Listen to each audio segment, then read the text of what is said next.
to the Sportcat Show. That's right, ladies and gentlemen, boys and girls, children of all ages. The one, the only Sportcat. I am here with you for the next 2 hours at Sportcat's Daily Gazette, even though the gremlins are trying to take me out today. So we have a great chat today, as always. Hello, Denise. And I believe I saw Chris in there as well. Hello, Chris. And I believe KG is in here. Welcome, KG. KG, everybody. I hope everybody's having a great day. I hope everybody's ready for... I have no idea what this show's about. So it seems as though the gremlins just started coming in and taking over. So I don't know. I don't know what the hell we're going to talk about. We'll figure something out. I've got some stuff lined up, and hey, maybe it'll work out. Maybe it won't. Let's see what happens. So let's start off with what is today. Well, today is the 6th. See, I don't even know what damn day it is. The 6th of May, and it is International No Diet Day. I am against that. I'm dead against that. So we're just going to leave that there.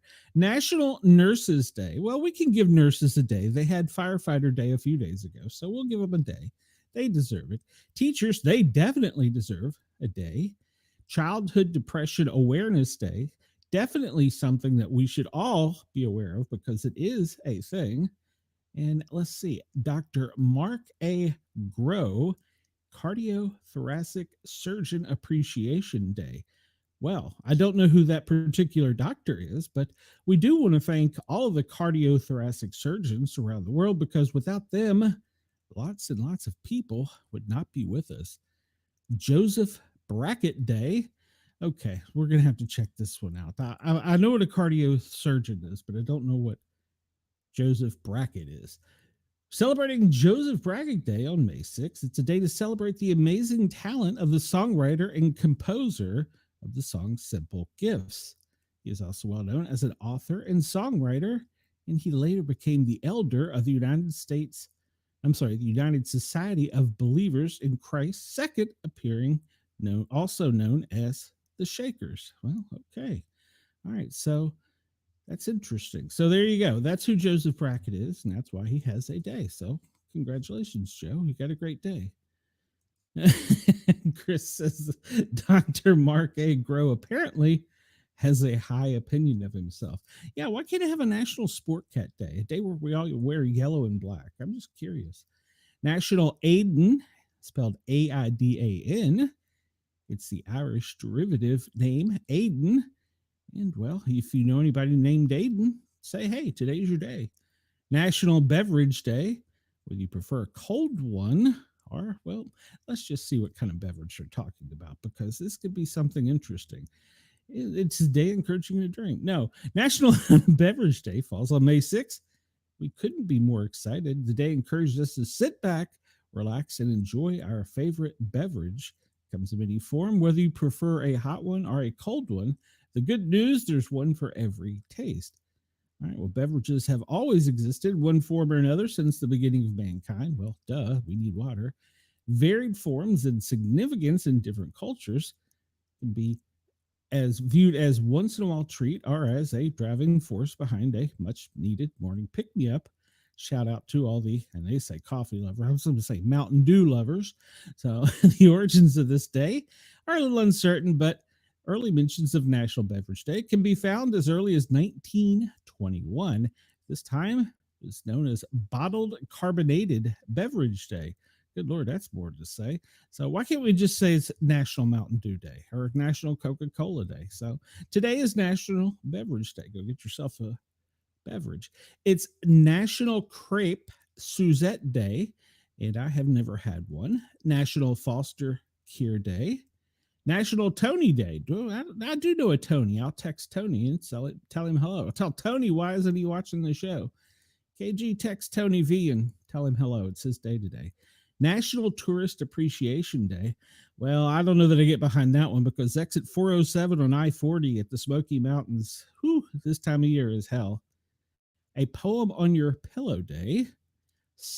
Slavonia Blanc Day. I guess that's a bottle of wine.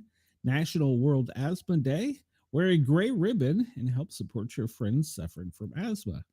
All right. Well, today is Bob Seger's birthday. And Chris Paul, he's a basketball player. George Clooney, it's his day. Willie Mays' birthday. We all know who Willie is. Meek Mill's birthday. All right, let's see what other trouble we can get into with national days here. I always use these two calendars because I feel like one gives us more than the other. Let's see. So we discussed Foster Care Day and Teacher Day, Crepe Suzette Day and Beverage Day, Nurses Day. Yeah, okay. So, well, then I guess we covered them all, didn't we? So let's see. Let's see what happened on this day in history. We're going to go back, way back to 1856. Sigmund Freud was born. He's a neurologist. It's amazing they had neurologists in 1856. And psychoanalyst Sigmund Freud was born in Freiburg, a Moravian town within the Austrian Empire. He's best known for founding the discipline of psychoanalysis, a collection of therapeutic techniques that deal with the unconscious mind. Some of his most famous ideas include the Oedipus, I don't know what that is, complex, I must not have it, and physics structure of the world. But it's basically an ego. Okay, all right. And so you can read all about him. 1937, on this day, the Hindenburg burst into flame. Does anybody remember seeing that in school on the reel? They used to bring in the projectors, and it was not reel to reel, but and watching that and them talking about it. The Hindenburg airship burst into flames above New Jersey, killing 36 people. It's believed that a leak allowed hydrogen inside the airship to mix with oxygen outside, and the gas was ignited by static spark. As the Hindenburg attempted to dock, it brought about a swift end to the age of airship travel. And it's such a shame because that would be such a pleasant way to travel. So, let's see, catch me in the chat here. Such a that's correct, Chris. Maybe he give him a sponsorship. 1994, the English Channel Tunnel opens. 1996, former CIA director William Colby drowns. Former director of the CIA is found dead on a riverbank in Maryland after leaving on a solo canoe trip. He drowned, but his death has been the subject of conspiracy theories. His son claimed that Colby had died by suicide. All right, 1998, Steve Jobs introduced the iMac computer. My, how far we've come. 2013, Ariel Castro victims are rescued. That was in Ohio, wasn't it? The Monster of Cleveland. Yeah, they're rescued after spending more than 10 years in prison in their abductor's home between 2002 and 2004. One night he forgot to lock the door and made it to a window, screamed for help. All four victims safely escaped with the help of the police and neighbor. Whatever happened to that monster? Did they put that monster down? No, I just care. All I want to know is what happened to him, because we know his story, and it's a horrible one. Did they put the monster down? That's the most important thing. No, he's probably out on parole. Let's see.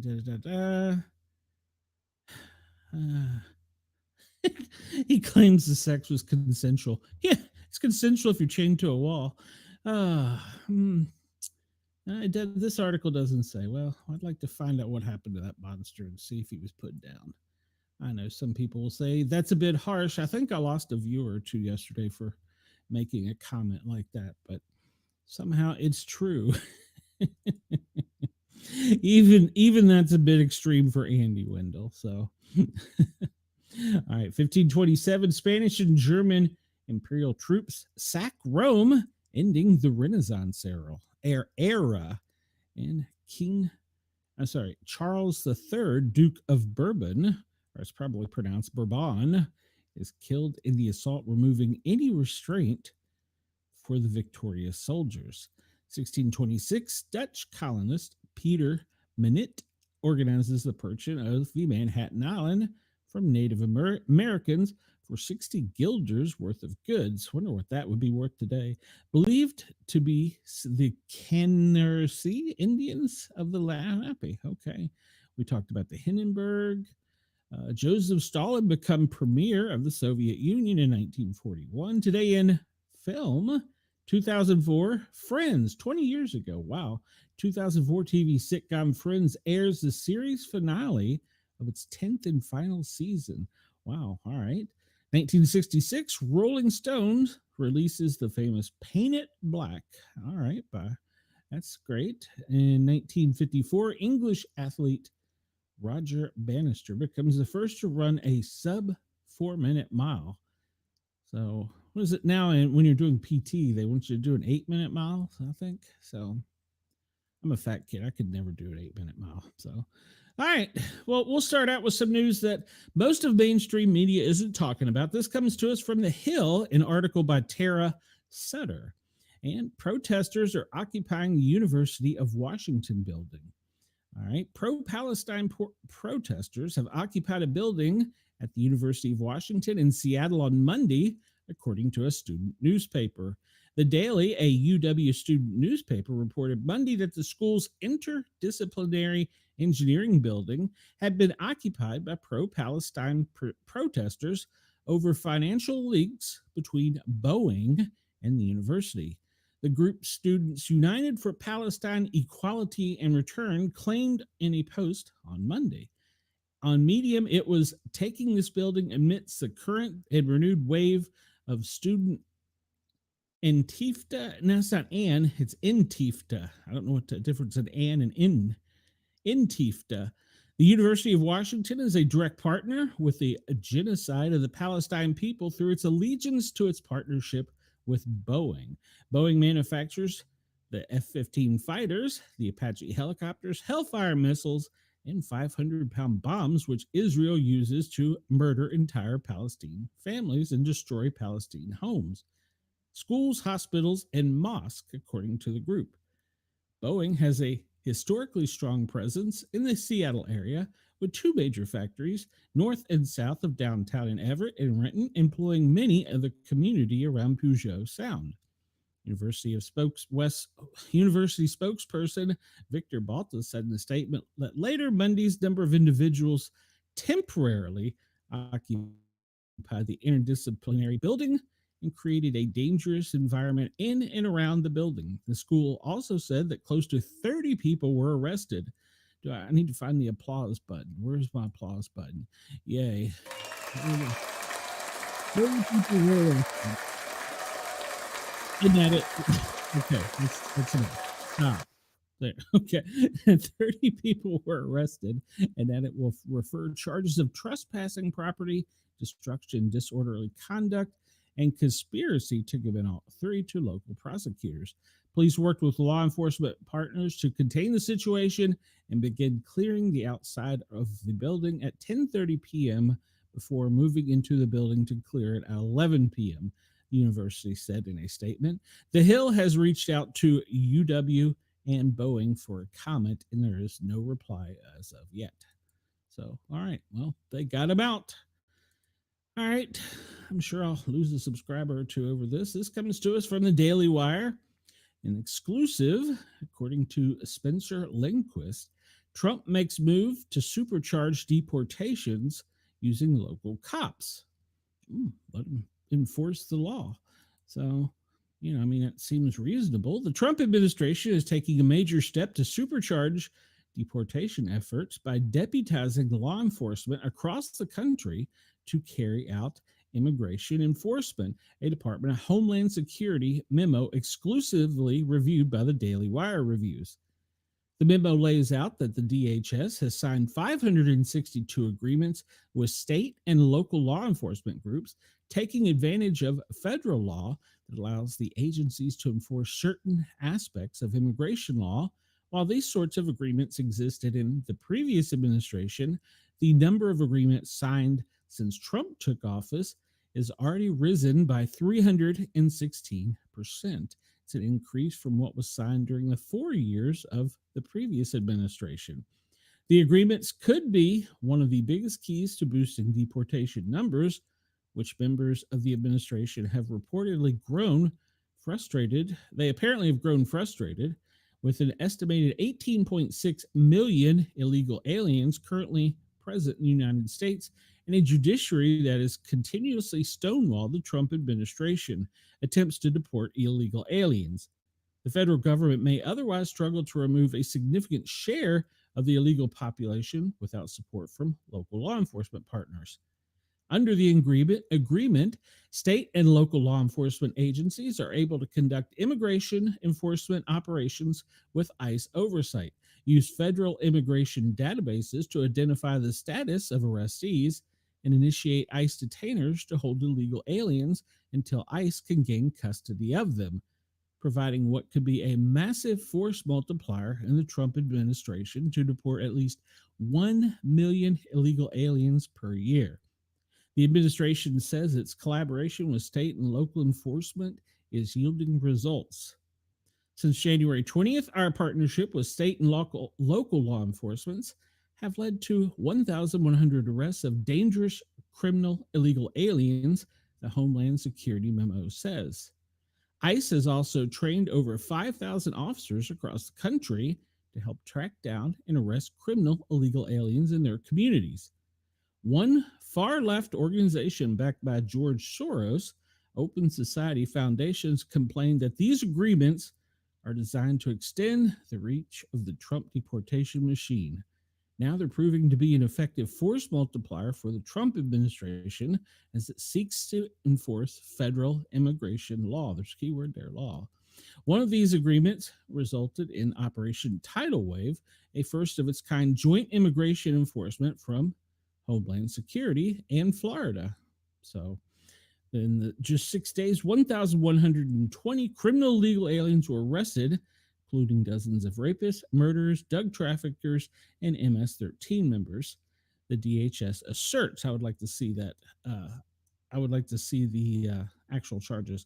This resounding success is a preview of what is to come: effective and efficient coordination at levels of law enforcement to remove illegal aliens. State and local enforcement agencies that do not sign into an agreement with DHS are more limited in how they can support the federal agency in its immigration enforcement campaign. While the agency can comply with the ICE detainer requests so long as they are not in a sanctuary jurisdiction, agencies that haven't signed an agreement don't have access to the federal immigration database and are unable to initiate the ICE detainers. America is no longer a sanctuary for criminal aliens, the memo says, before adding a message for illegal aliens. We will find you, we will hunt you down, we will deport you, and you will never come back.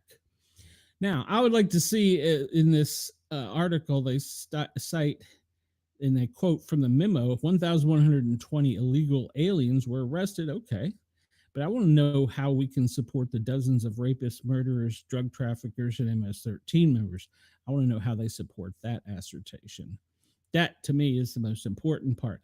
But let's not forget they are criminals by breaking the law coming into the United States, because that is a law. You can't just walk into the front door. So, all right. And I saw another article. I didn't dig into it because I saw it late before researching that a federal judge is ordering, I think, 12,000 people to be repatriated from a foreign country. I'll have to go and research that article, because to me that's seems to be a broad overstep. All right, so we have reported, I guess it was last week, about a 20-year-old man who fell to the warning track at a baseball game. Well, apparently he's upgrading and doing well, and he's taken his first steps since the accident. The 20-year-old man who fell from the top of a 21-foot high wall onto the warning track at PNC Park during the Pirates game last week took his first steps on Monday, but he has a long way to go in his recovery. Kevin Markwood slipped off a railing and onto a field during the seventh inning of the Pittsburgh 4-3 win over the Chicago Cubs. Sorry, Chris. Jennifer Phillips, the organizer of the GoFundMe page for Markwood, said in an update Monday that his recovery is a slow process, but seeing him up and moving was a huge win and definitely lifted everyone's spirits. He was admitted to the trauma center at Allegheny General Hospital in critical condition after the incident. He still has a long way to go. He's dealing with a broken neck. Well, that's news. I hadn't heard that. A clavicle and back. Wow, he's lucky to be alive with a broken neck and back. There are plenty of obstacles ahead, wrote Phillips, who once taught Mark Wood, but he's showing real strength. We're staying hopeful for a smooth recovery. This will also require plenty of rest and following instructions from the great doctors, nurses, and staff at the hospital. As of Monday night, the GoFundMe had raised 41,000, more than 91% or 90% towards the initial goal of 45. All right. Well, Pittsburgh Public Safety, which includes Pittsburgh Police, Fire, and EMS, has labeled the incident as an accident. Yes, he is very tough because either the neck or the back being broke could kill you. I mean, wow. So somebody's looking out for him, and he does have a long way to go. Wow. Wow. So, all right. I didn't know who this was. Have you heard this name? Shiloh Hendricks. Well, apparently there's an app called Give and Go. Give, Send, Go. Maybe I need one of those for the show. Give, Send, Go has raised double the amount of the boy who was called a bad word. So apparently what had happened was a Give and Send fundraiser for Shiloh Hendricks. The mother filmed she was the one filmed using a racial slur about a black child during a dispute in a playground, the video of which has went viral on social media and has passed more than $700,000, more than double that of the young boy. I didn't know who this was. Well, yeah, he has some good doctors there. There's University of Pennsylvania Hershey in that area funds a lot of things. Hershey is in the chocolate company, and they do a lot of good research and teach people there in that area. So he is in a good area for it. So anyhow, I have not seen this video. Don't really care to see it, but she's in headlines because she has raised $700,000 in a GoFundMe for the boy by the Rochester branch of the NAACP, which is known as a civil rights organization, has raised just over $341,000 for the boy. Now, I'm not sure why we need to raise the money for the boy. I'm not sure. Now, let's be clear. This was simply not offensive behavior. It was an intentional, racist, threatening, hateful, and verbal attack against a child and must be treated as such. Now, Hendricks, the lady who used the bad word, says she needs the money to relocate because she fears for the safety of her family as a result of the backlash the video, and it has included many threats. Okay, so the cancel culture apparently is like 60-40 on this. So why it matters, a video taken in Soldiers Field Memorial Park, Rochester, Minnesota, shows Hendricks, the young lady, while arguing with Shamarke Omar, who is 30, he's not a young child, who confronted her about the language towards a black child. Okay, so she said it towards a black child. In the video, according to multiple reports, Hendricks claimed the black child had stolen from her toddler's diaper bag. The incident is a vignette of extreme polarization in American society across issues like free speech, racism, and online harassment. While she has sparked condemnation from civil rights leaders and lawmakers, Hendricks has also garnered financial support.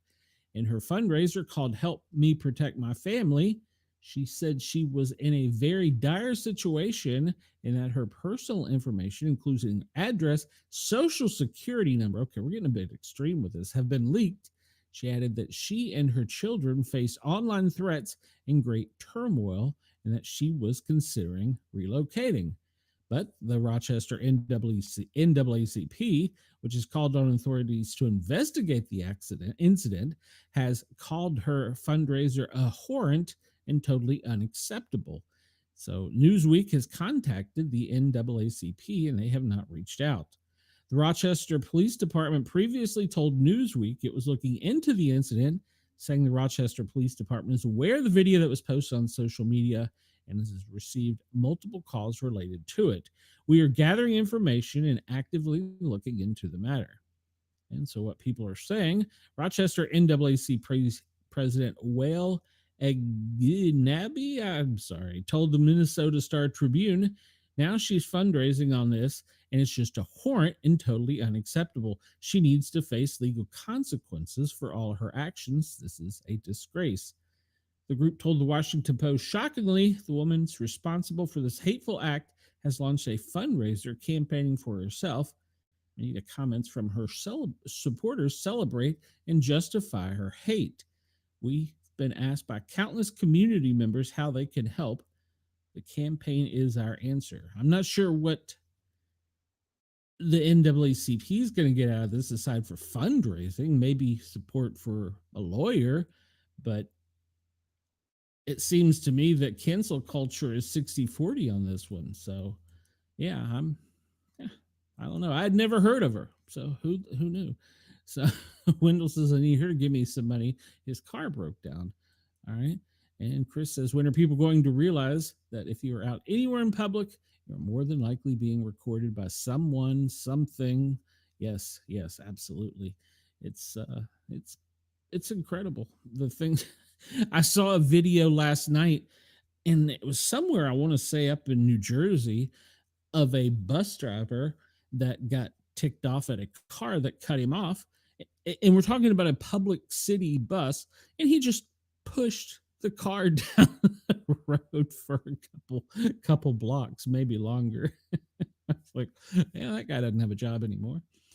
All right, so, and then they also caught the pooper. The internet is good sometimes, it is bad sometimes. Police. A fiend relieved himself in church font. Okay, I'm not sure what a font is. A registered sex offender urinated into a holy water font. Okay, I guess that's the bowl or way of holding the water in a Pennsylvania church. According to investigators who have charged the 51-year-old suspect with desecrating the sanctuary. Police allege that Jesse Sakal last month entered at St. Patrick Catholic Church in New York and wandered about the building, which was unlocked and open to the public. I believe that's a fairly common thing. After browsing through the lost and found box in the church vestibule, he approached the pedestal, urinating, containing the holy water, and then, according to a probable cause affidavit, the police officer who prepared the affidavit noted that the pedestal is considered an object of veneration and that Sokol desecrated it by polluting it with urine. The incident appears to have been recorded, there you go, Chris, by a security camera. A church worker did confirm that the holy water was contaminated with urine, the police officer added. He was seen, this guy here on the right, and was identified as the suspect. Following a review of his prior booking photos, he was arrested for intentional desecration of a venerated object, a second-degree misdemeanor that carries a maximum 2-year prison sentence. He's free on $5,000 unsecured bail. He's scheduled for May 6th preliminary. According to court records, his rap sheet includes conviction of theft, criminal trespass, reckless driving, disorderly conduct, and driving without a license. He was convicted in 2014 of indecent exposure without consent, a crime for which he is now a registered sex offender. All right, it's classified as a tier 1 offender, and now he has to report annually to the state police for 15 years. Well, I'd say he's gonna be reporting for more than that since that was caught on film. What? Why? Just why? I don't understand. I'm going to guess that he had a high blood alcohol content. So, all right, well, let's go to an even friendlier story. I didn't bring up the coyote story. Bear suspected of fatal mauling Florida homeowner who was 89 and pet dogs on his property. An 89-year-old Florida homeowner and his pet dog are believed to have been mauled to death by a bear on the man's property Monday. The body of Robert McCall was found shortly after the victim's daughter witnessed a bear killing the dog around 7 a.m. in a remote part of Collier County near Everglades City. It is unclear when Markle was initially attacked, but it might have been hours before the 911 call was made. The Florida Fish and Wildlife Conservation Commission said, according to Fox 4. DNA testing is underway to confirm that a bear was actually behind the attacks. Officials said the victim lived alone with a pup leading up to the grisly death. The bear involved may still be in the area. Oh, this could be a horror movie. And our officers continue to secure a perimeter. Florida Wildlife Commission Officer George Reynolds said Monday afternoon, according to the station. Out of an abundance of caution, we urge residents and visitors to remain vigilant and avoid the area.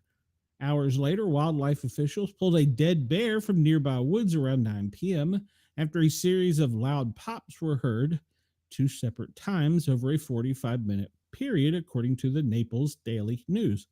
Wonder what that was. 4 bear traps were previously placed around the area as of Monday evening, with Reinhold stressing that public safety is paramount.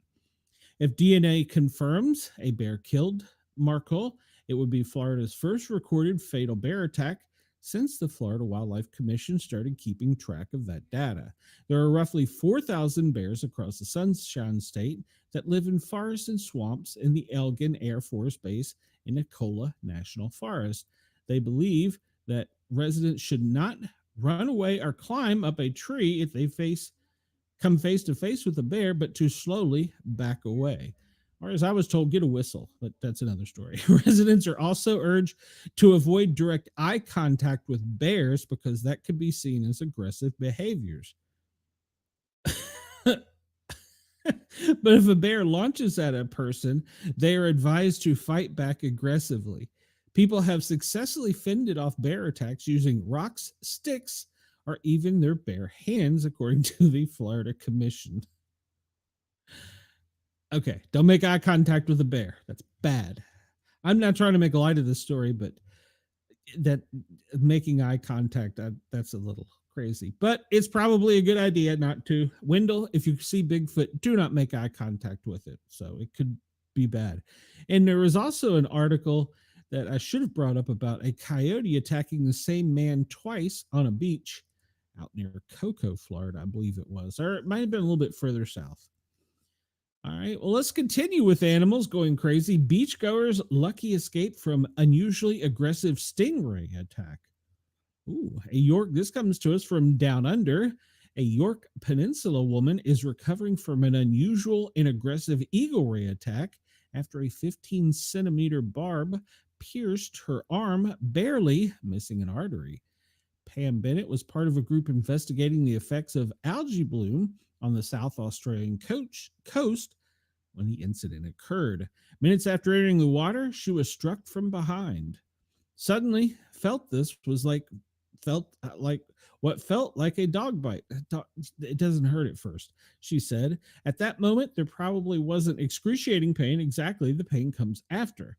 The attack resulted in a 15-centimeter stingray barb becoming lodged in her arm, requiring emergency treatment at the Royal Adelaide Hospital. Bennett says, "I'm fine. I've got a sore arm. That's it." Well, she's a brave woman. I wonder she looked it in the eye. A marine biologist who witnessed the attack told 9 News that it is unusual and aggressive behavior and believes it could be linked to the algae bloom. Maybe it's like their catnip. A marine biologist who witnessed, we read that already. One eagle ray attacked Pam and one which actually lashed out at me. Fortunately, it missed. She was bleeding quite profusely and needed immediate medical attention.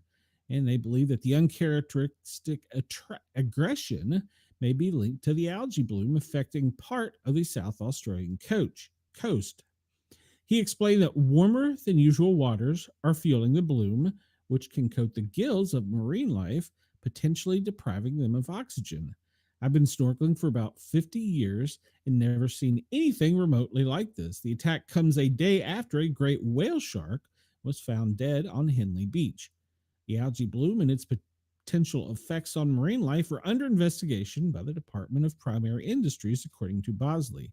A natural event may be needed to resolve the incident. I don't know what that means. The only thing that will help is if we get a decent storm, there we go, coming in from the southwest, which will break up the bloom and disperse it. Interesting. All right, so we had 2 animal attacks there. Wonder if she looked it in the eye. So Chris says it is always easy to tell people not to run away when you are not the ones with the bear on your ass. I agree. I agree. You just got to be faster than the slowest runner. And unfortunately, when I'm out with my Squatch friends, I'm probably that guy. Ross and I were just discussing this.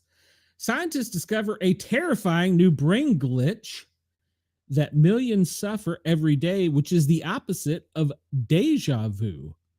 Yes, scientists have discovered a brain glitch that is the exact opposite of deja vu. This comes to us from the Daily Mail and an author by Evelyn Lapointe. While deja vu is the unsettling sense that you've lived a moment before, juiciest vu is when something familiar suddenly feels alien, like encountering it for the very first time. I don't know, has anybody ever experienced that? I actually experienced this the other day.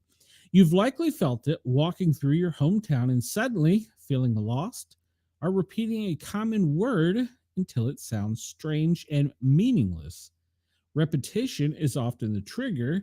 The brain overloaded by familiarity, in other words, you're familiar with the area, short circuits, making the ordinary feel bizarre. It can be brought on by doing the same thing over and over again or staring at something for too long. But sometimes researchers say it strikes without warning. Psychology professor, where I lost my track here because Dr. Dr. Connor of the University of St. Andrews in Scotland, once experienced Jamas Vu while driving. All of a sudden, he had to pull over and remind himself how to use the pedal and the steering wheel. I had this happen on my way home from work after working a 24-hour shift and probably have been up for 40 hours. I don't know, something like, let's say 20, about 32, 36 hours.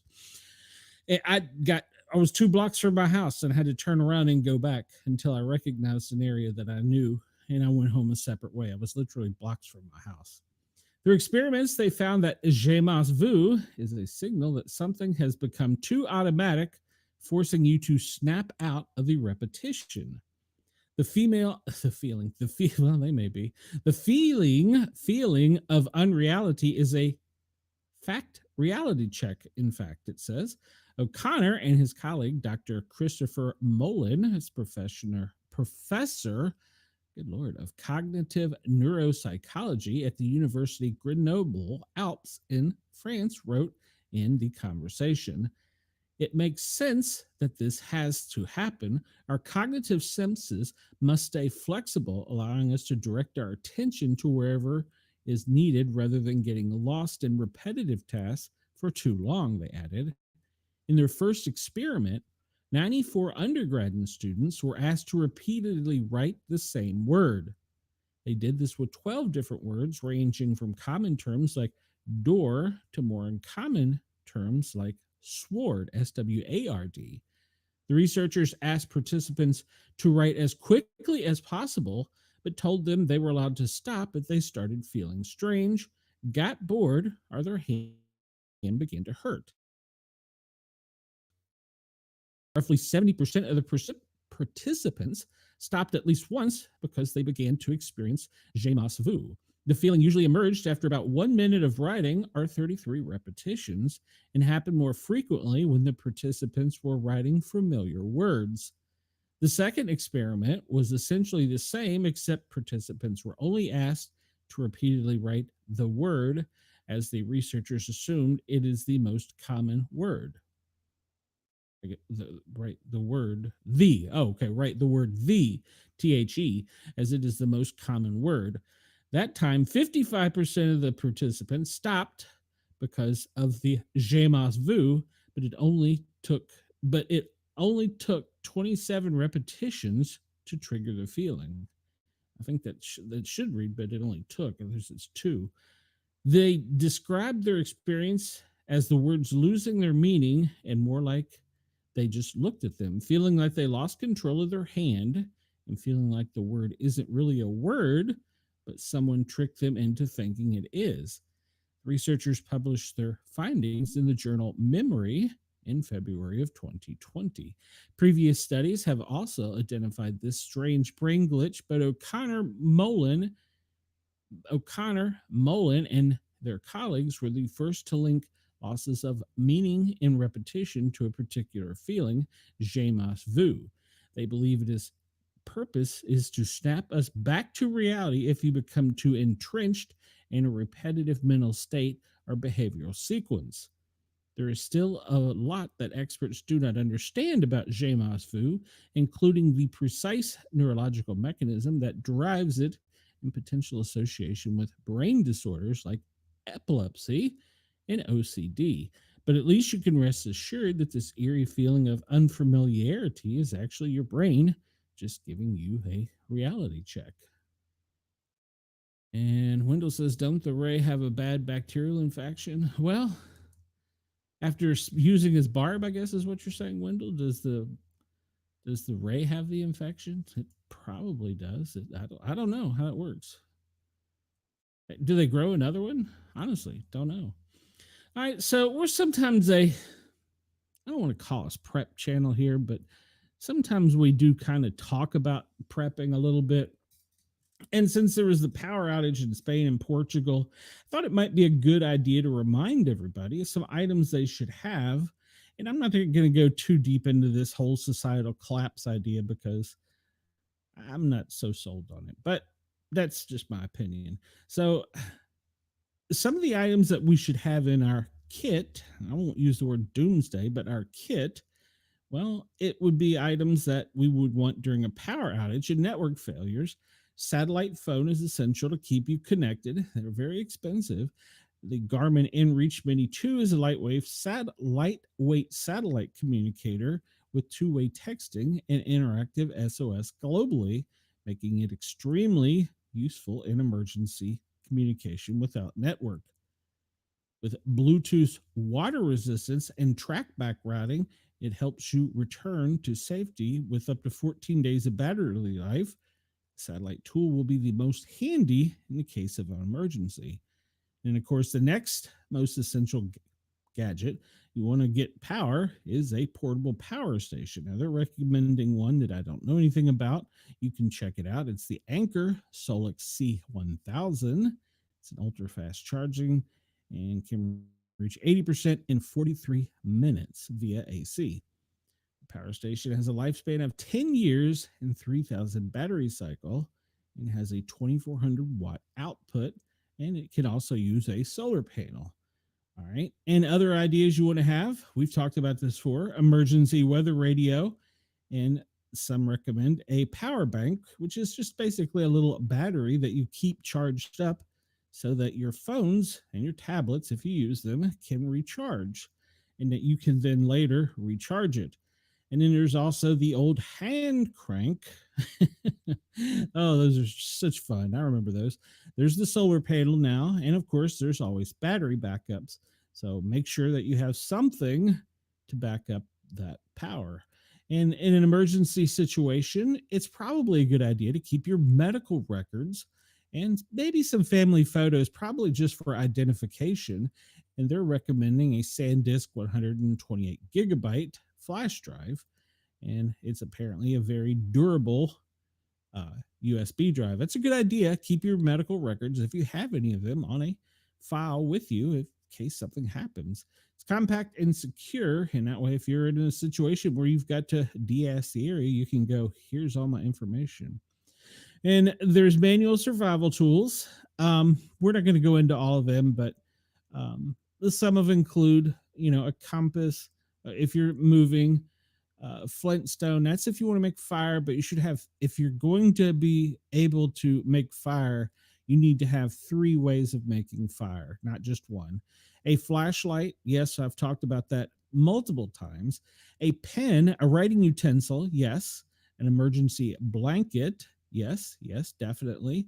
A wire saw, and that is basically just picture a chainsaw blade with handles on it, or it can be even smaller. So that's something to consider if, like happened to me yesterday, a tree fell on the side of my house and tore the siding off. I'm not there, but at any rate, you have a saw in case of power outage. You need to cut your way out, but you have no power. Well, you have that. So, and they talk about security. All right. Well, they're recommending a stun gun, pepper spray, and then a very powerful flashlight. I will let you decide on those things.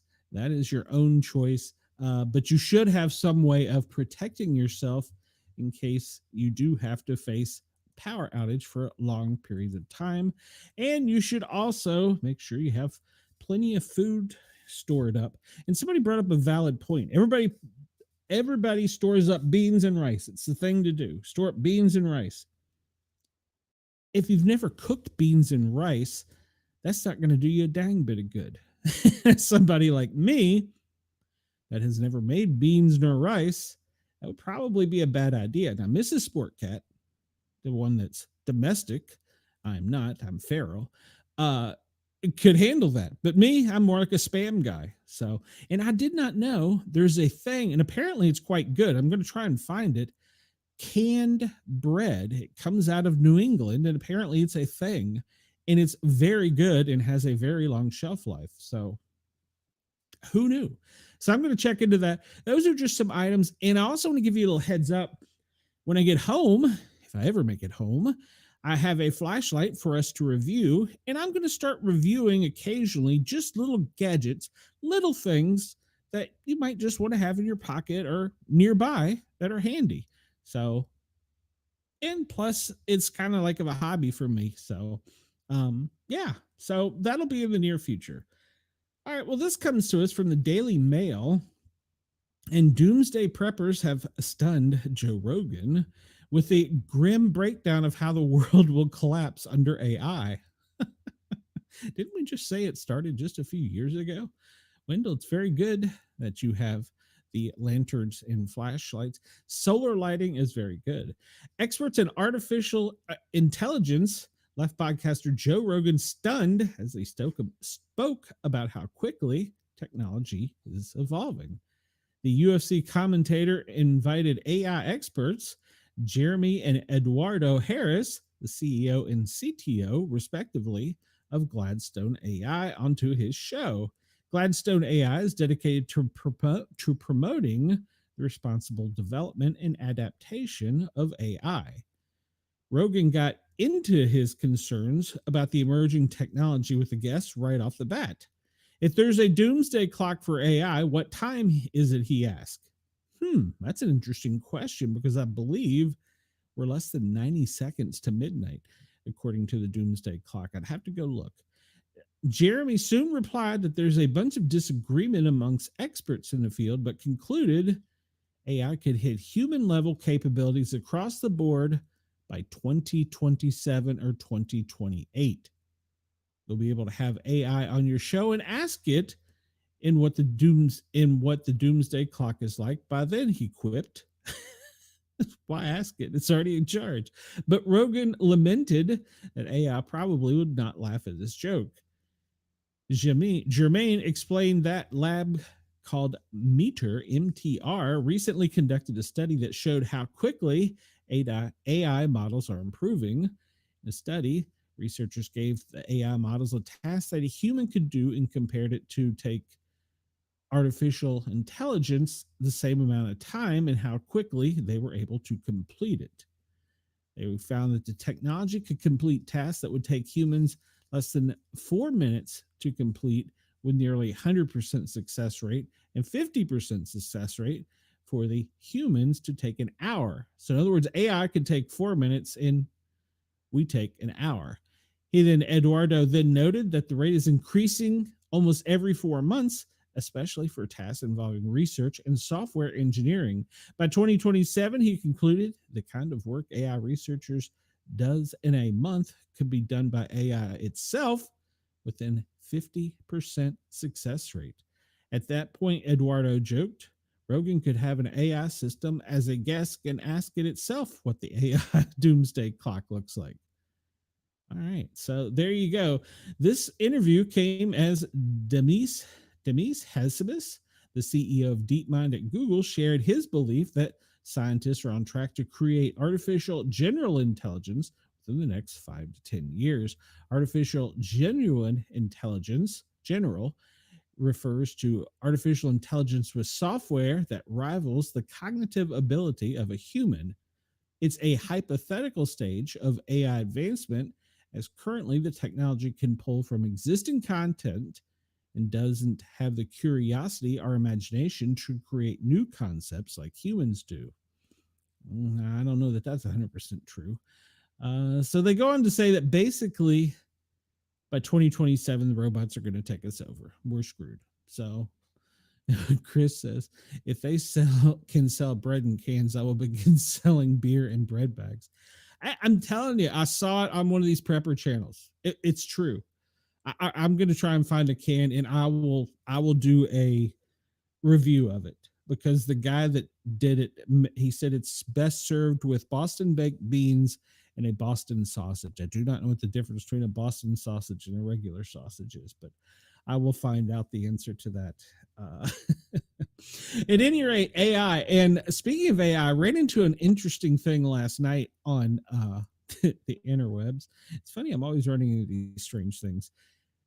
Meta, which we all adore as Facebook, has a new AI app that you can download individually, separate from Reels, Instagram, and Facebook.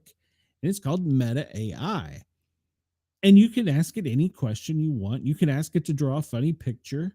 You can ask it to do all kinds of things. But the default setting is public. In other words, there's a basically Twitter stream if you switch over to the public view mode, and you can see what people who don't know that the setting isn't private are doing. You need to download the app and check it out. Make sure your settings are set to private. Check it out. It's hilarious. It's everything from how to heal a sick turtle to, well, some very strange and odd things. So I'll leave it at that. iPhone 17 or Pixel phone. Google just mocked Apple over their similar design. Business doesn't have to be all serious about this all the time. Google apparently follows the same mantra. Recent ad, the tech giant mocked one of its biggest rivals, Apple, over speculating that the design of the upcoming iPhone 17 may resemble that of various Pixel models. The ad campaign, named hashtag best phone forever, came amid rumors sparked by leaked images, probably AI, of the iPhone Pro 17 and Ultra, rebranded the Pro Max, which is what I have.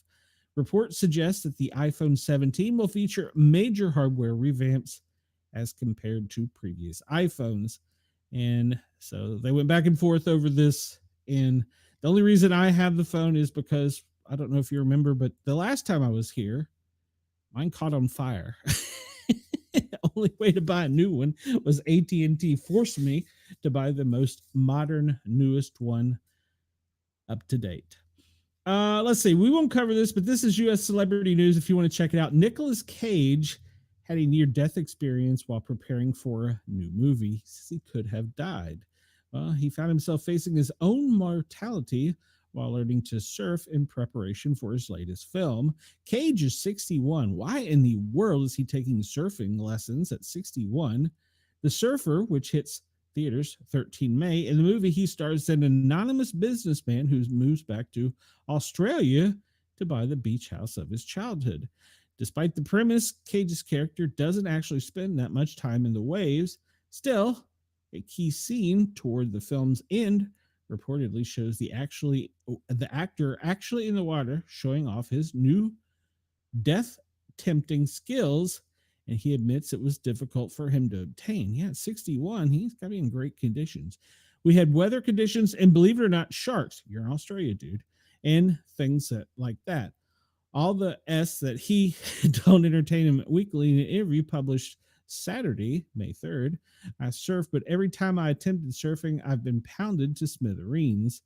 I surfed down the Sunset Beach while I was trying to learn. My teacher gave me a short board, and I went on a longboard. He admits that he has a fantasy of recreating the surf scene from the 1979 movie Big Wednesday, despite how out of reach it is. So And I seem to remember in my mind's eye, boy, this is an oldie, Jan Michael Vincent on the board, and then the board wiping across the frame. It was so beautiful in the water and wiping of the board and then landing on its face in slow motion. He told the outlet, I thought, gee, I want to really get that shot. I just didn't have the time to get my skills to the point where I could. So, so apparently while trying to learn to surf, he almost drowned. Wow. All right. So we have that. Jennifer Aniston. This story comes to us from CNN. And apparently this is real news. A man crashed through the front gate of Jennifer Aniston's home while she was there. A man has been detained after driving a car through the gate of a home that online records indicate belonged to actress Jennifer Aniston. According to Officer Jeff Lee, a spokesman for LAPD, the incident happened Monday around 12:20 Pacific time on the 9,000 block of Ariel Way, which is located in Bel Air, an affluent LA neighborhood. Lee said police responded to a call about a burglary suspect at the property who ran his vehicle through the gate of the residence. Officer David Cellular, I guess it's Cellular, later told CNN that the homeowner was at home at the time of the incident. There was a security guard on the premises who held the suspect, described as a white male in his 70s, until LAPD officers could arrive, according to police. The man was taken into custody without incidents and have not determined whether the incident was accidental or intentional. 70 years old. Why would he do that? So, all right. Well, it's a Friend star. She got her gate rammed. This article comes to us from the BBC, the Sky at Night magazine. It talks about how Earth can be detected from outer space by other entities. So if you want to check it out, it's quite fascinating. And then to back that up, there's an article by Big Think, where at one point in time, we believed aliens were everywhere on every planet. So there you go. We'll come back to this because the media isn't covering this either. This came out from a podcast. Former Bush housing official claims government has spent $21 trillion building underground doomsday bases. And you can go on TikTok, you can go on the interwebs and find videos where people have heard noises under the ground and then later found entrances that were guarded nearby. So supposedly they are all across the country and even the ocean, and they were built using $21 trillion. So check that out. We're not going to cover sports today. We're out of time for that. So let's go over here to what we normally do. Let's do the President's Daily Brief. All right. FEMA finally woke up. If you remember yesterday, they were asleep behind the wheel. So this is the President's Daily Briefing, which was presented to him by FEMA at 8:30 this morning, Tuesday, 6 May of 2025. Of course, we don't have all the secret squirrel stuff that he does. All right, so they reported no significant events or operations, and a major declaration request came from Arkansas. They're monitoring severe thunderstorms in the southern plains to the lower Mississippi Valley, excessive rainfall, flash flooding to the central plains to the southeast. And we'll go over the weather forecast in just a second, but Texas, Oklahoma, Arkansas, and Louisiana can anticipate very heavy rains, serious weather that could possibly spin off some tornadoes, and even up in the northeast later tonight. We'll go over that in a minute. The storm will get off coast, which most people will not be that concerned about, but it can still produce tornadoes as far over to the east as Mobile, Alabama. So keep an eye on that later tonight. And you remember, I want to comment on this yesterday, how I said Florida had a really, really small risk of tornadic activity. Well, in Key West, a tornado popped up off of the water, came across one of the small little islands in Route 1 and back onto the other side of the water, and it just left fish and tree limbs in its wake. But they were under only a very minor chance of significant weather, and there was a tornado. Wendell says, I'm sure some of them are really made. Yes, I agree wholeheartedly. I have stories on that. So Chris says, I imagine if I had $21 trillion in revenue missing on my personal federal tax, the IRS might send me a harshly worded email. That's a simple statement to say. They might be interested in where you misplaced $21 trillion. It's amazing. We just misplaced $21 trillion. So, at any rate, Texas tonight, Louisiana. In Texas, you're not going to be out of the gun for out of the coastline, especially for the next 24 hours. Oklahoma, it's going to get a little bit better for you tonight, but don't let your guard down. There is a very slight chance, and I'm going to just emphasize this slight, but I said this about Florida last night, that this could happen in the Northeast, Pennsylvania, upstate New York, New Jersey, up into Vermont, that area. Wednesday, they're hoping all the energy calms down as that Omega wedge is finally pushed out, and it's pretty much going to drench most of the lower 48 south of the Great Plains, and the same for Thursday.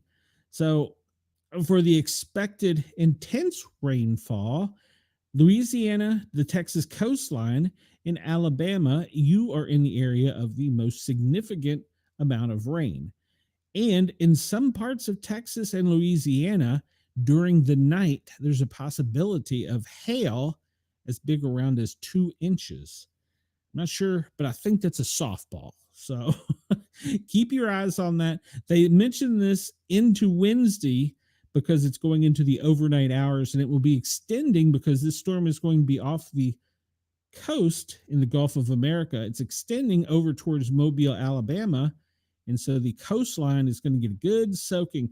I imagine it's going to go all the way over to Pensacola. So wildfire summary, let's see, 15% contained. This is still in North Carolina. Brunswick, it's 15% contained. So far, they have burned 1,369 acres.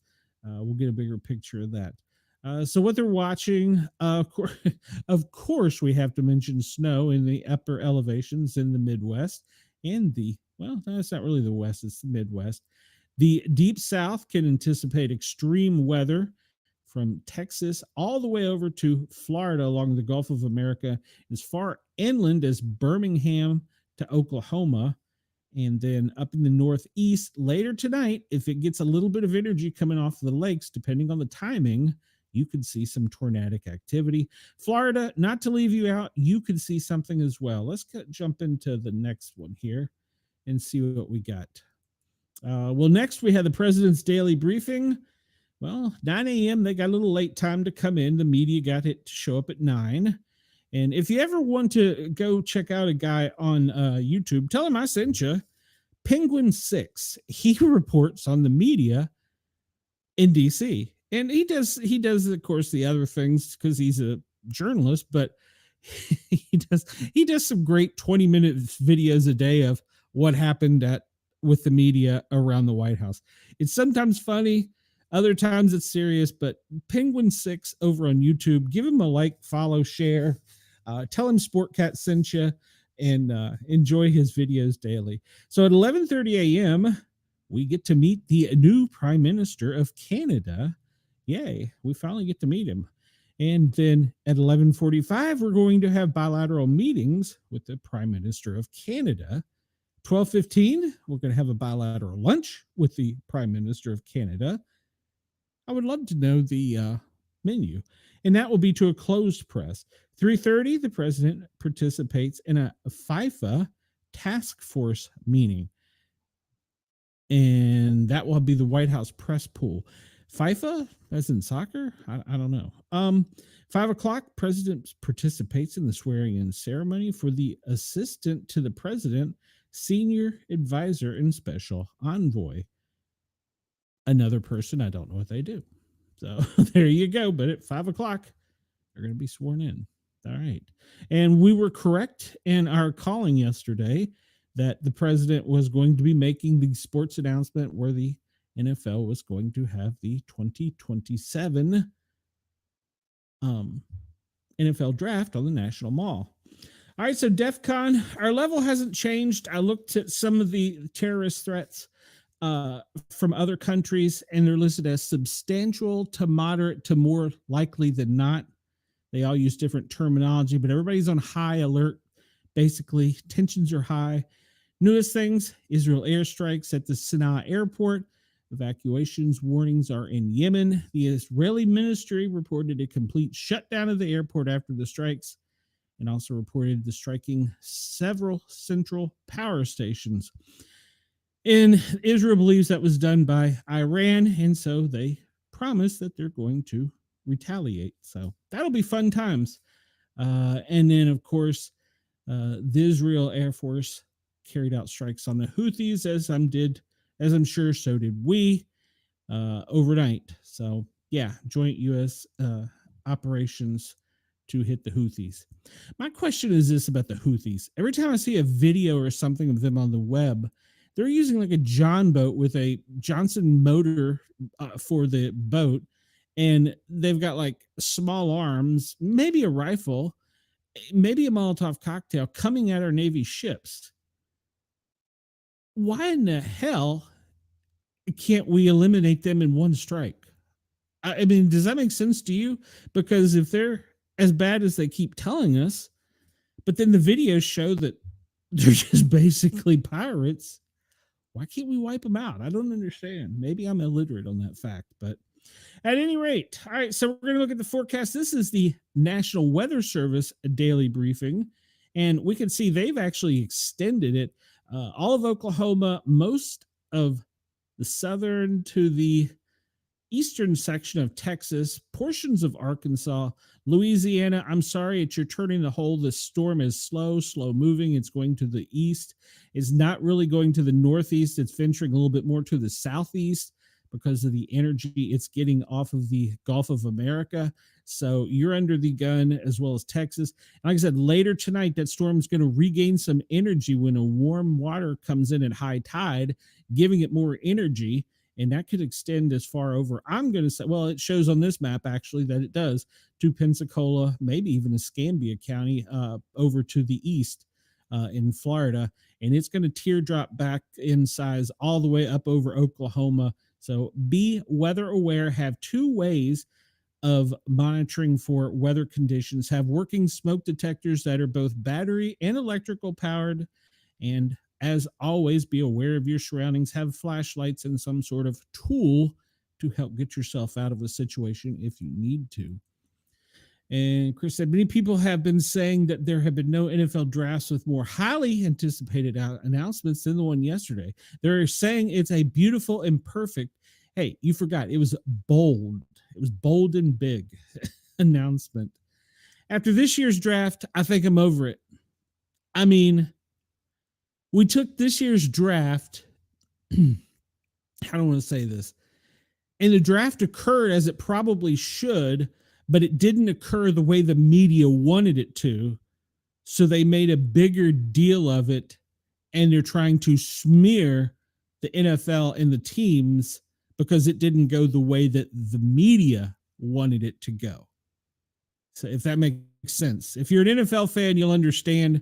There's a player that was taken almost dead last that has a famous father who believed he was the best player in the world and should have went first, and the media bought into the hype, and the people who actually interview and scout talent and watch talent and train talent said, yeah, no, he's not that great.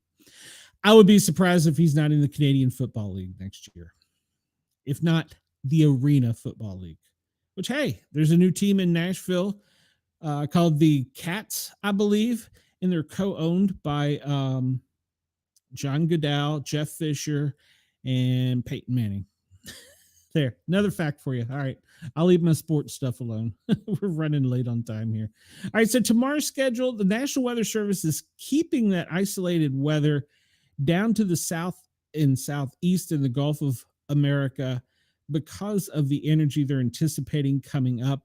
It'll be into the overnight hours, but don't be surprised if that spins further inland, if it gets a little push with the energy to I'm talking about during the overnight hours, during the day hours today till sunlight especially, but the overnight hours, don't be surprised if it made a sudden push and there couldn't be some severe tornadic activity pushed even further back to the north and west of that storm. And then once again, depending on how this forms and goes out over the Great Lakes up here, it could get a little energy and cause some problems for New York, Vermont, New Hampshire. So just keep your eyes on that. Be weather aware. Then when we get to Thursday, hopefully, we'll just have some rain showers, spotty, to deal with from Maine down to Texas.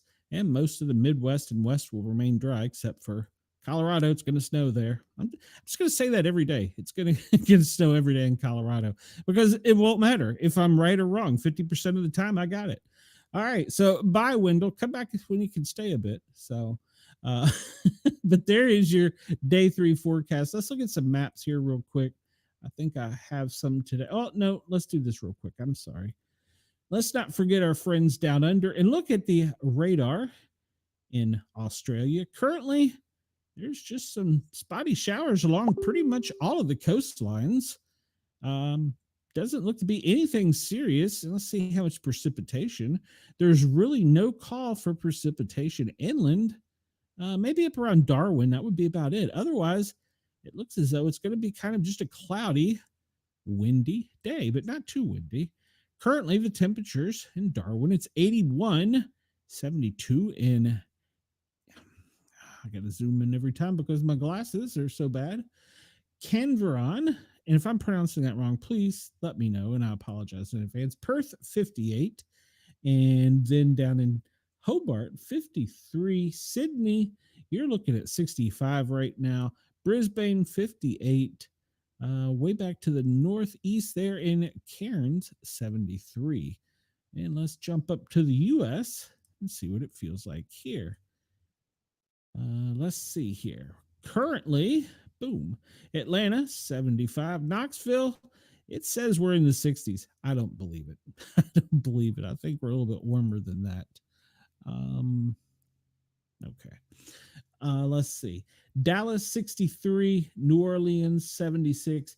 Tampa and Jacksonville, once again, you win for the hottest areas in the country today. Houston, 77. Washington, D.C., going to be a calm and cool 75. New York, 61. Boston, 56. Up in Burlington, it's around 60. And we hop over to the Midwest. Let's not forget Columbus because they're important. 57. Detroit, 61. Louisville, 66. Chicago, 68. Hopping into the Midwest. Sioux Falls, 79. Omaha, 74. Kansas, let's go have some barbecue at 74 degrees. Over towards the west, Albuquerque, 51. Denver, a cool 42. Billings, Montana, 48. And over in Medford is currently 68. Yakima, 69. And Grants Pass Valley, it is also in the 60s from Eugene down. And if you look at Crescent City, 61, you hop down to Southern California, and it starts to warm up around San Francisco and San Jose. It's 72 degrees. And down in LA, it's 64. So let's see what the current precipitation is. And we look and see that area in Texas and Louisiana, back up Shreveport in Oklahoma, is getting hammered. And we'll take a look at the satellite. And actually, let's go to the next map because it shows it better. Well, actually, no, the next map is the graphs telling us what it's going to do. So for today, which is 5/6, they're saying that it's going to be heavy storms from the Gulf of Texas, pretty much central Texas over to Florida, as we talked about, inland as far as central Texas. Then it's going to continue with the wind being today also. It's going to be right around the Gulf of America, but that wind is going to pick up in the northeast. Don't get caught off guard, Pennsylvania, New York, Vermont up there with some wind. And then for hail, slight chance up in the northeast, but Texas tonight, that could increase over as far as Mobile, Oklahoma, even the whole state. central to the Gulf state, to the Panhandle, back down to the coastline in the Gulf of America for Texas. So the tornadic outlook, they're saying it's relatively small, but those storms are looking kind of nasty in Texas. The spinoff tonight is what should worry the most people. And the wind tonight for most people will be pretty bad pretty much along all of the Gulf of America coastline. Up in New England, it's going to depend on the amount of energy that storm gets. The hail outlook, I've heard predictions 2 inches or more, pretty much from Pensacola down to the end of the Texas Gulf Coast line and as far inland as Oklahoma and the Panhandle of Texas. So be careful, be weather aware, especially tonight when it gets its second wind. It's funny to talk about a storm getting a second wind, but that's exactly what it's going to do tonight. All right, so let's look at the current warnings. All right, so what do we always look out for first? A test message, and there we go. We have the test message from Andy at 14:15. Tornado warning for Texas. If you're on the ground, seek shelter. If you're outdoors, go indoors. If you're in a mobile home or vehicle, move to the closest substantial shelter now. All right, so this is in Leon, Texas, is where the tornado warning is currently. If you are in Leon, Texas, seek shelter. Do not venture outdoors. There is a tornado on the ground. Louisiana, severe thunderstorm warning. Texas, you've got all kinds of warnings. So everything from tornado warnings. Here's another tornado warning in Robertson, Texas. If you're in Robertson, Texas, nope, they're saying it has been canceled and is no longer in effect. Robertson tornado warning has been canceled. One just popped up here. This one literally just popped up. This is in Houston, Texas. Houston, Texas.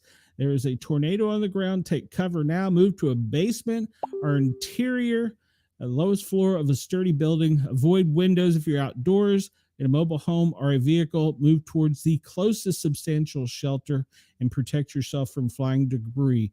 This is currently in Texas. This is an extreme warning for tornadic activity. There's a tornado in the ground in Houston. And this comes from the Houston weather forecast or weather from the Houston National Weather Service branch. All right. So Henderson, we know the one in that one has been canceled. Leon is still active. Robertson, Texas has been canceled, but there's some severe storms in the area. Yeah, that's when we just looked at Robertson. So I should have pulled up some cams to see if there were any traffic cams where we could see if there was any activity. We could catch it. Not that I want to be one of those reporters. Firestone, Texas, tornado warning. It's got 20 minutes left. If you are in Freestone, Texas, seek shelter now. There's National Weather Service is saying there's a tornado on the ground if you're in Freestone, Texas. So we have lots of warnings. It's a tornado. That's the Robertson one. And winter storm warning in New Mexico. And winter weather advisory in Mexico. Tornado watch. Let's just say in Texas, you got every kind of watch. Flood, storm, special statement. And keep your eyes open. There are tornadoes on the ground. This one is also from Freestone and now Limestone, Texas. You still got about 20 minutes before they pull this one up. Take cover now, or if you are in Freestone or Limestone, Texas, move to an interior room or the lowest floor of the rooms of your building that you're in. Seek shelter, a sturdy building. Stay away from windows. Do not go outdoors in Freestone and Limestone, Texas.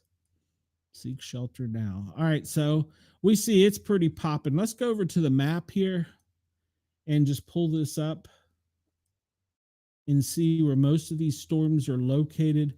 It's this line right here, and this line is coming out of basically San Antonio, stretching to the north, back to the south.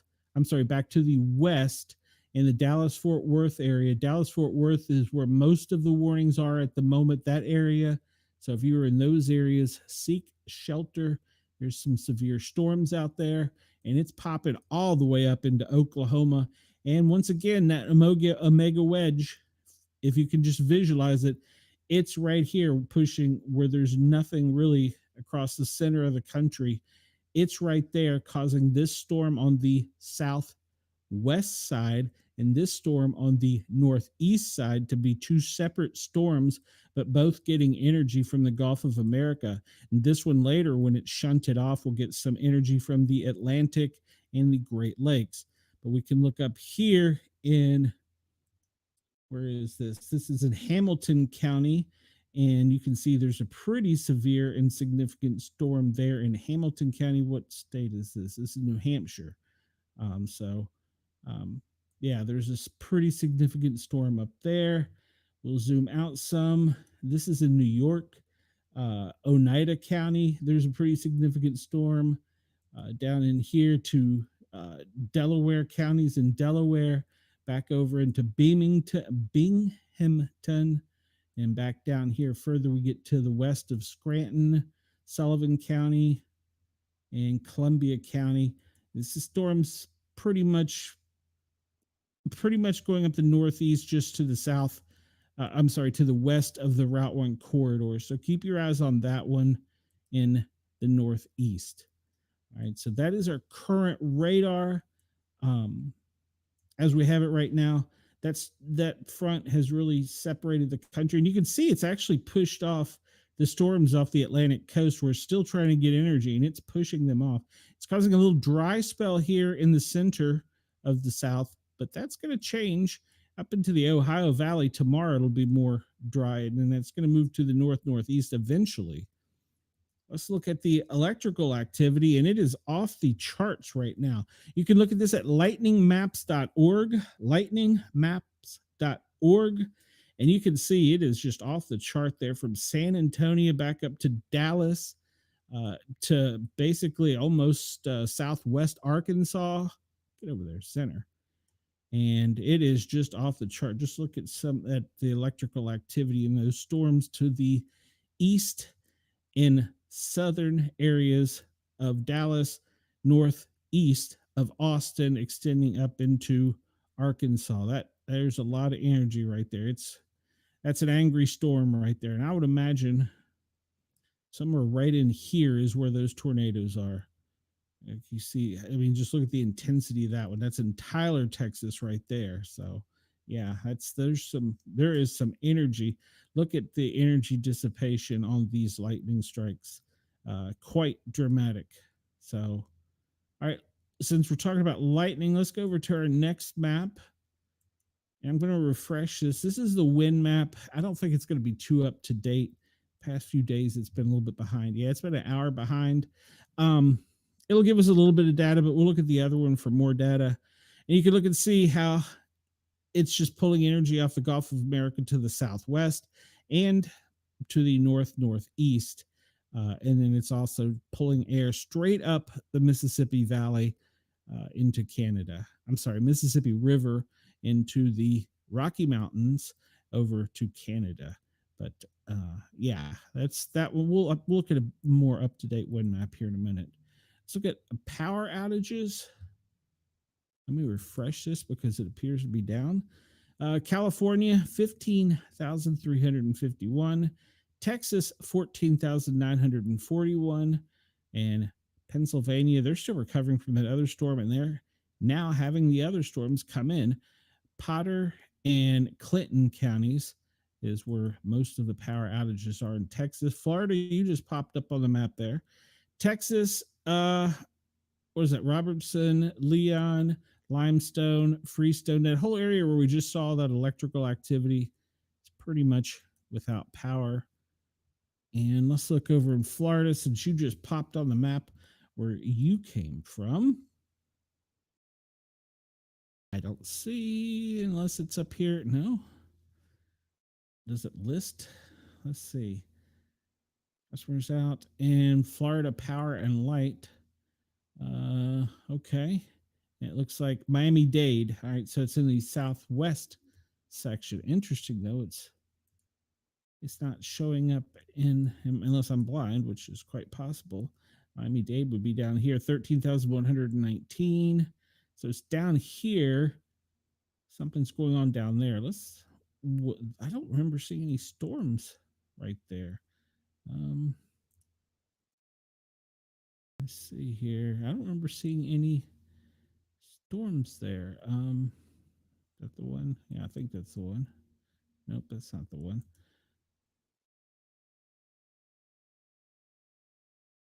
So one of these.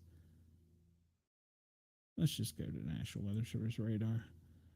I don't remember seeing any storms down here in Miami that are significant. I mean, there's some, but I don't see any significant storms down there. I don't know why they're having a significant power outage in Miami. That's kind of unusual. So stop moving around. Good Lord. Keep pushing buttons. So yeah, I don't know why Miami-Dade is having a power outage at the moment. 13,119 people are without power in Miami-Dade. It's interesting. All right, so currently in the U.S., we have Texas with 35,040. Florida is now grown to the second highest with 14,201. California, 13,885. Pennsylvania, 10,979. And the Virgin Islands, they're experiencing power outages there, 6,543. We do not have data on Puerto Rico. That irritates me. We need to have data on Puerto Rico. So yes, there you go. There's the power outages. Let's look at the big, beautiful, perfect round globe. And we can see, if we look at the US here, how the energy, let's zoom in a bit, how the energy is just meeting right there over Texas it's coming in from the Gulf of America. It's being pulled across over from the Pacific. It's meeting and causing a little circular area. And if you look here, you can almost see the little area that's devoid of almost any wind from pretty much, I would say that's the southern Georgia, Florida line back to the east, maybe to almost the Ohio Valley. There's not a lot of wind, but there's some little lows up here off the lakes that are going to be getting some storm energy. And they're going to be pulling a little bit of energy off the Gulf of America later tonight. So keep an eye on that. Let's go down under. Oh, and by the way, I did not see National Weather Service saying there was anything in the Atlantic or the Pacific. Let's go down under and look at our friends down in Australia. If I can find them, there we go. And it looks to be a pretty wind-free day in Australia. Mostly, the storms are pushing to the wind is pushing to the south and the west, which is what they were wanting for that algae bloom.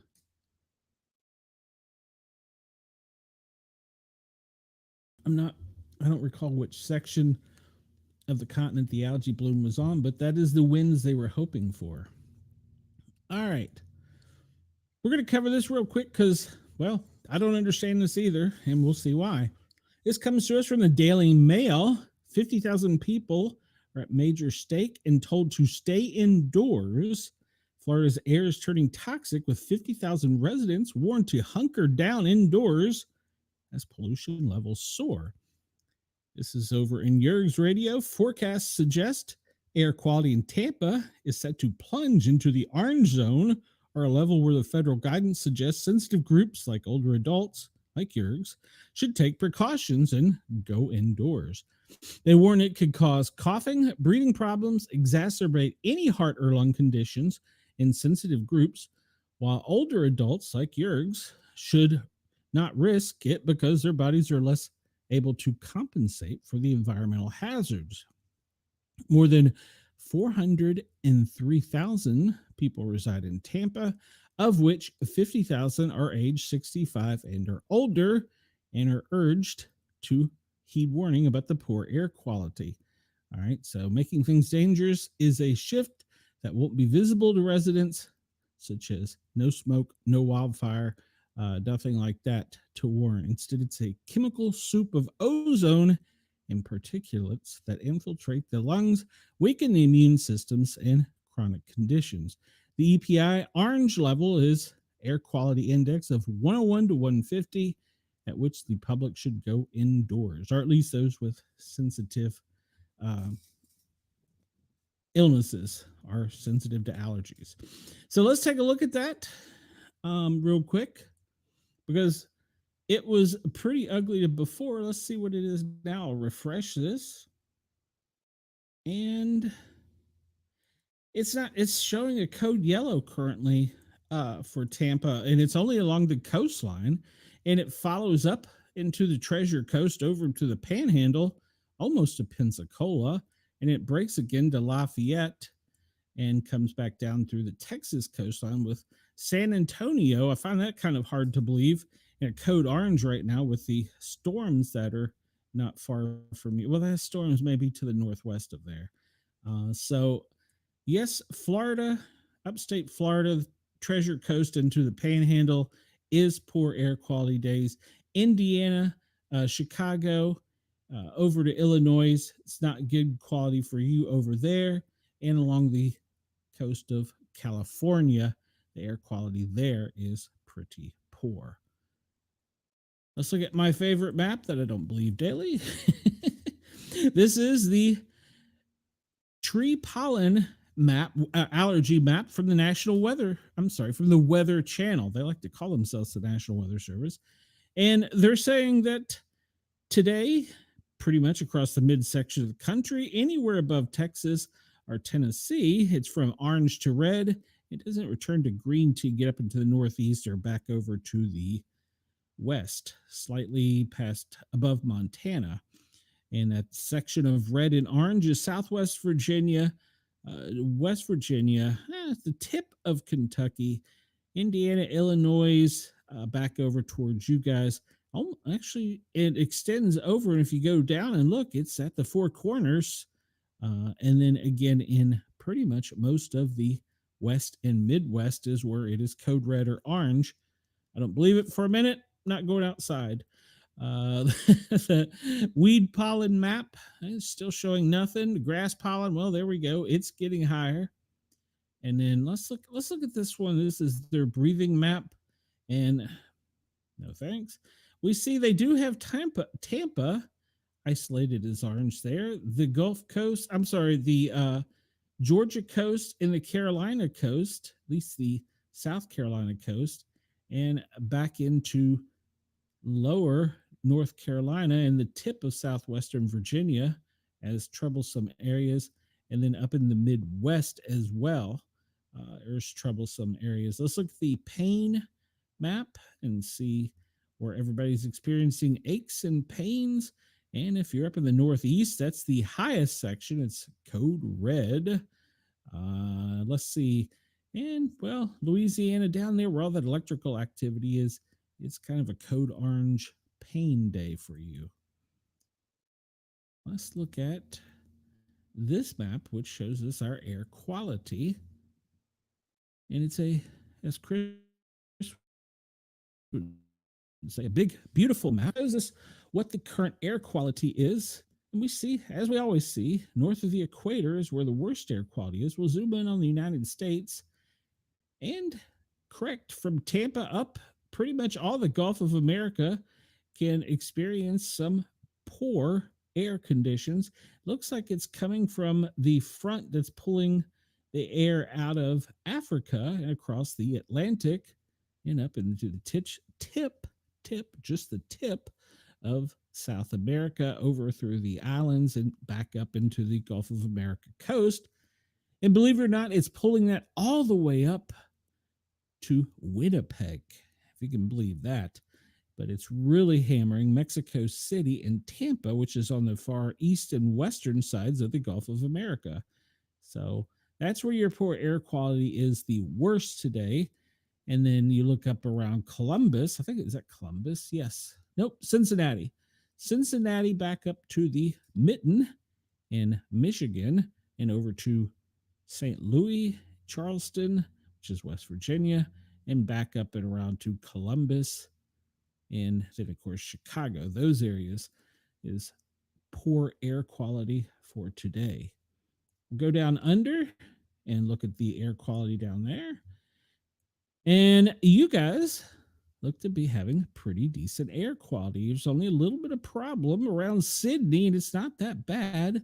And then up in broom. Otherwise, your air quality looks pretty decent. So there you go. Whoop, wrong button. There you go. Let's look at the smoke and fire map. This comes to us from the USA Today. And we see that pretty much in the Gulf of America is where most of the smoke is setting. And that is also where a lot of the pollutions are, and extending over from the Gulf of America, crossing over Texas and up into the Outer Banks of the Carolinas. And we see there are multiple wildfires at this time. We'll take a better look here in a minute. I looked at some of these, and a lot of these littler ones, if you could call them littler, smaller ones are controlled burns. So there is that.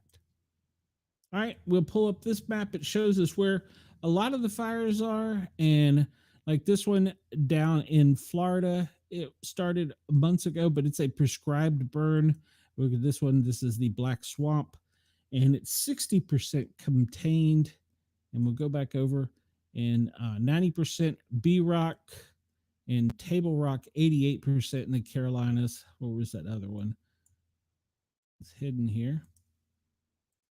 B Rock, Table Rock, and Big Ridge. Big Ridge is 88% contained. Over on the Outer Banks, we see the Black Swamp fire is 60% contained. We'll hop up the coastline there, and I don't see anything that tells me they finally got the New Jersey wildfires under control. Most of these on the west side of the Mississippi are controlled burns, even into California, up into the Rocky Mountains. A lot of these are controlled burns, are prescribed burns, as they call them. So the east right now is where most of the larger fires are. And we'll take a quick look at this. We'll use NASA's map, and we can zoom out and see the red dots are reported fires that nobody's got boots on the ground, or the satellite has detected that there could be a fire. The larger orange ones, of course, are fires currently. And then you see some even like in Curry Islands. I'm going to assume this here in Florida is probably a prescribed burn popping up. I didn't see that on the other map. Bee Island, I'm going to assume that is probably a controlled burn or prescribed burn. And then up here in the Juniper Swamp, and then we talked about these in the northeast sections of the Appalachia. And they're still showing the Jones Road fire on this map, but I'm pretty sure it has been brought under control and there is no more issues with the Jones Road fire. Let's look at the Space Weather Prediction Center, and they're not predicting anything significant.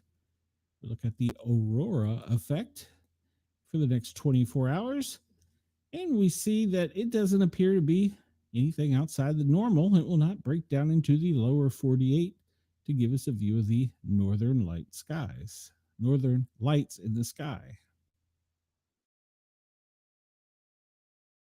Latest earthquakes. Let me refresh this. 3.1 in Virginia. Let's pull that up.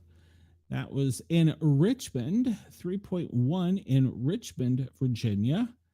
Just happened, let's see, 1308. That just happened about 2 hours ago. All right. So 3.1 in Richmond, Virginia.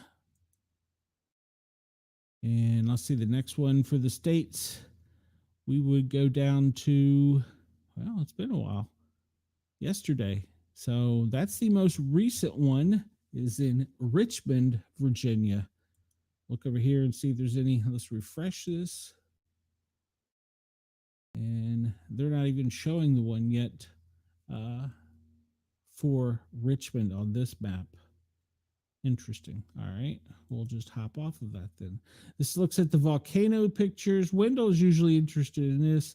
And we can see that most of the volcanoes we're watching, of course, are in Hawaii.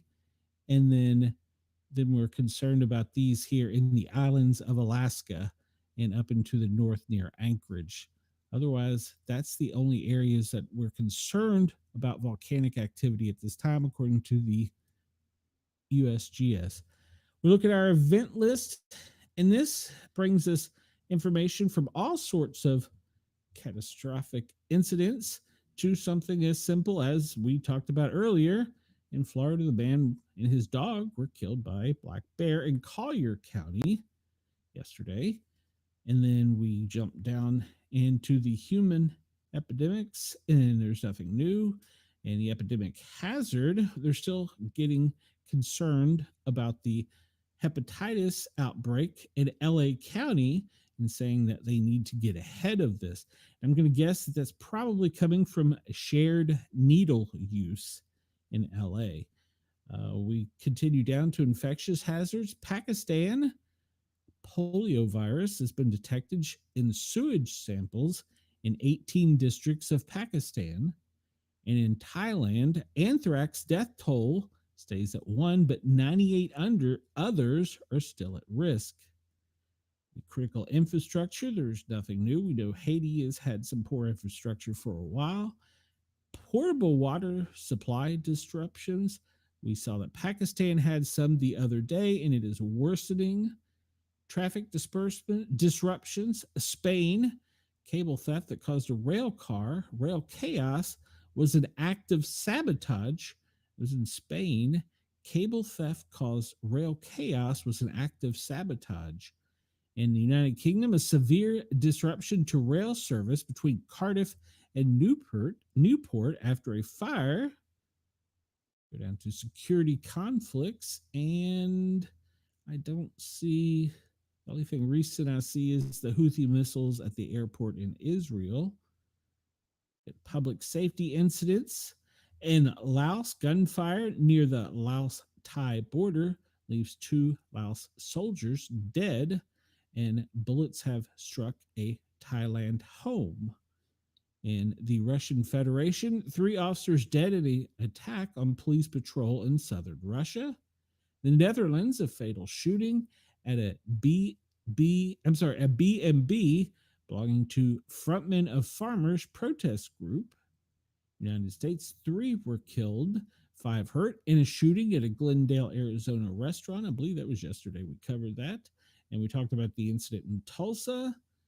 13 kidnapped mine workers are found dead in Peru.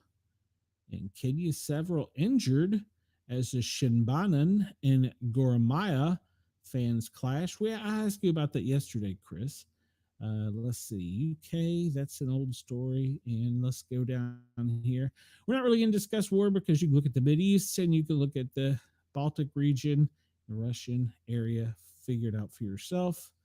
In the United States, a toxic algae bloom is taking a toll on Southern California's marine life. And we talked about mysterious explosions in Iran. And then talked about explosions in Russia in an apartment complex that have left 2 dead. Let's see. A fan favorite restaurant in Sandwich is a total loss after a massive fire in the United States. Where is Sandwich in the United States? Sorry, I'm going to pull this up because I'm curious.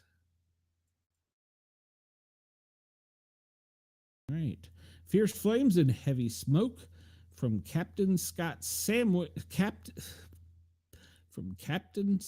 restaurant in Sandwich on Sunday morning took 40 firefighters from several departments on the Cape to battle the inferno.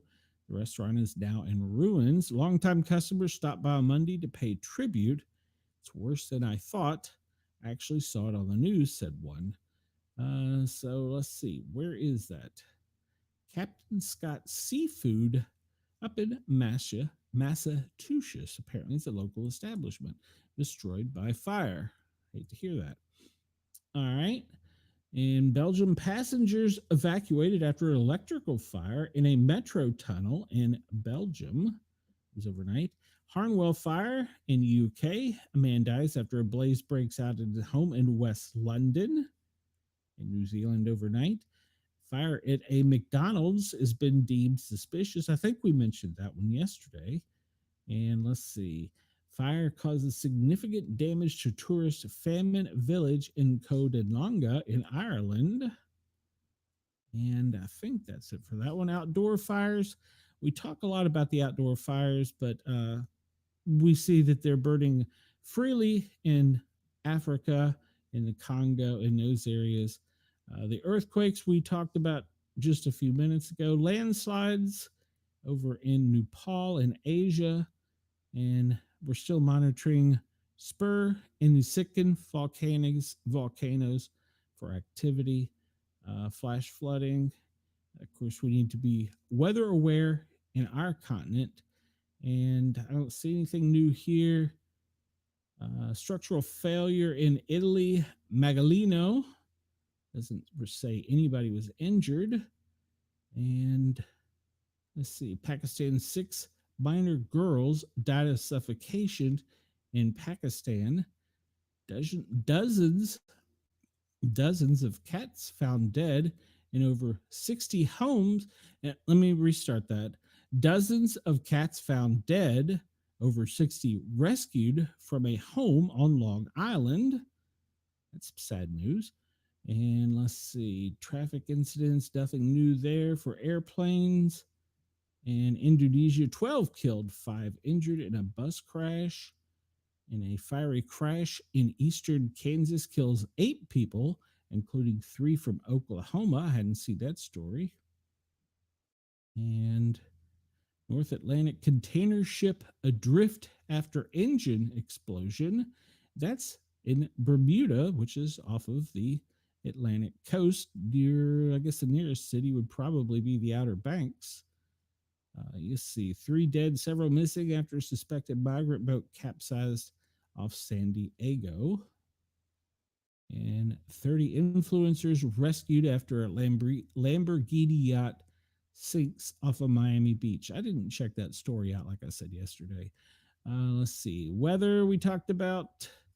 Extreme rainfall, hail, we've talked about. Heat wave, lightning, fog. Don't understand the fog. And let's see here.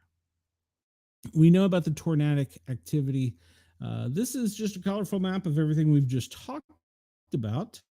You can find this at disasteralert.org if you want to check it out for yourself. And it shows you, and it does have the most recent update of the earthquake in Richmond. I wish it showed you more of a area that it covered. Let's see, new notifications is Shreveport, Louisiana, tornadic event in Shreveport, Louisiana currently. So that's new under new notifications. Let's jump over here and see if there's anything new. We're running out of time as usual. Right when I get to this map, we're running out of time, and I hate that because I need to move this map closer to the front so that we can cover crime in our country. Oh, let's see. That's the bear attack, I'm sure, down in Florida. Yeah, that's that. What is this? 73-year-old man was struck and killed by a car while crossing the Silver Star Road in Orlando. Yeah, we're running out of time, so I'm not going to have time to cover this as much as I would like to. Kind of scanning, looking for something. Gas main left unmarked, deadly Missouri house explosion. No, that's always bad. This is in Cleveland, a house fire in Sprague house fire in Barris has Sprague closed from Prospect. Oh, I guess it's the name of the street, and that's in Cleveland, it looks like, or southwest of Cleveland. We'll jump down here into Washington, D.C. Always kind of like to check and see if there's anything there new because there's lots of big, bold, beautiful things coming out. Trump on China, by not trading, we're losing nothing, so we're saving trillions of dollars. I don't know if you can make that argument or not, but there's certainly an argument to be made. But all right, so we'll skip ahead. New England FireNet, let's refresh this, see if there's anything new. Let's see, 1034, 947. No, nothing new from them. And, well, that's not going to be that big of a deal. It's just going to show us our satellites in low Earth. And Nothing we can't see. All right, let's end where we normally end on Bitfinder. We can see here that most of the attacks coming from Russia and Asia are in the form of cyber attacks are in red, infections are in orange, and spam is in white. I want to thank everybody for tuning in today and giving me time to tickle your ears. If you're listening on Yerg's Radio, Rainbow Radio, Radio X, and Radio X Talk, I think it's Radio X Talk Live. Next up is David Beckmeyer. You can tune into his show. It's a great show. And I encourage everybody, in fact, I need you to come over and find me on YouTube. We're making a push to get monetized, and I need your support just by clicking a button that says subscribe. It would help if you hit the notification button too. That way you know whenever we go live. Wednesday night, 9 p.m. Eastern time, we're going to have a great show with a special guest host, and we're going to be talking about sex. That's right, you heard me. The naughty three-lettered word, sex. We're going to be talking about sex in the paranormal. Want to find out what we're talking about? Well, come over to the Paranormal Guys and find us there. We do this show every day from 1 to 3 Eastern time. And then on Wednesday nights, 9 p.m. Eastern time, we do the Paranormal Guys. It's also broadcast on Yerg's Radio, Right Talk Radio, Rainbow Radio at Radio X. You can find us there. Of course, then it is rolled over into the Bigfoot Radio Network and Pine Island FM, as well as WRFN in Nashville, Tennessee.